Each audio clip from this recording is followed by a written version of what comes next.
सरकार की ओर से धान खरीद को लेकर पैक्स अध्यक्षों की शिकायत सामने आ रही थी। हमने भी इस संबंधित खबर आपको दिखाई।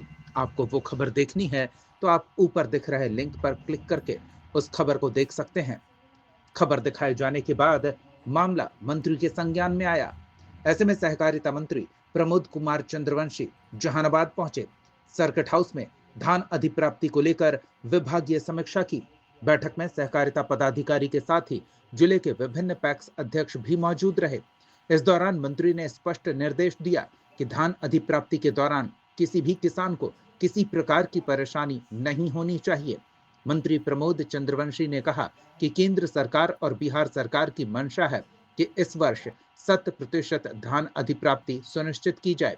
इसके लिए पैक्स स्तर से लेकर जिला प्रशासन स्तर तक गंभीर प्रयास किए जा रहे हैं।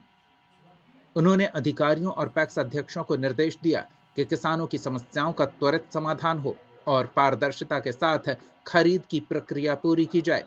बैठक में धान खरीद से जुड़ी व्यवस्थाओं, भुगतान प्रक्रिया और लॉजिस्टिक व्यवस्था की भी समीक्षा की गई। मंत्री ने कहा कि सरकार किसानों के हितों के प्रति पूरी तरह प्रतिबद्ध है और किसी भी प्रकार की लापरवाही बर्दाश्त नहीं की जाएगी। वहीं बांग्लादेश में एक हिंदू युवक की निर्मम हत्या को लेकर उपजे आक्रोश पर पूछे गए सवाल का भी मंत्री प्रमोद चंद्रवंशी ने जवाब दिया और कहा कि संघ में ही शक्ति है, इसलिए देशवासियों को जाति और धर्म में बंटने से बचना चाहिए। उन्होंने कहा कि इतिहास गवाह है कि जब समाज कमजोर हुआ तब देश का विभाजन जैसी त्रासदी का सामना करना पड़ा। मंत्री ने कहा कि आज भी कुछ शरारती तत्व समाज को बांटने की कोशिश कर रहे हैं, लेकिन अब देश की जनता जागरूक हो चुकी है।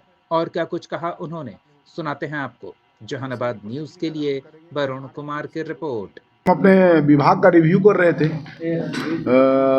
सहकारिता मंत्री के नाते जो अभी धान अधिप्राप्ति का जो सीजन चल रहा है, तो हम अपने सारे डीसीओ के और जो रीजनल हमारे जो अधिकारी थे सहकारिता विभाग के, वो सब लोग आकर के धान अधिप्राप्ति का रिव्यू कर रहे थे और सब लोग लगे हैं। ठीक है, धान की अधिप्राप्ति होगी। आपके चैनल के माध्यम से मैं किसान भाइयों से आग्रह करूंगा कि वो इधर उधर धान की अपना ना बेचें।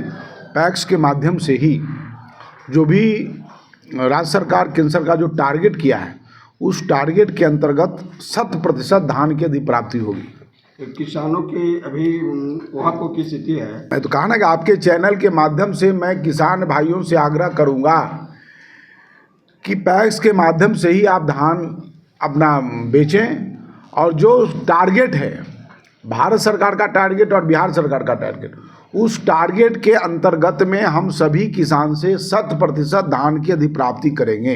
क्या लक्ष्य कितना रखा गया है सर?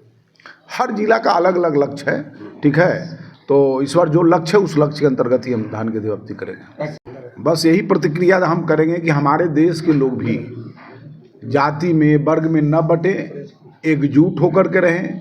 कहा गया संघ शक्ति कलयुगे, कलयुग में संगठन में ही शक्ति है।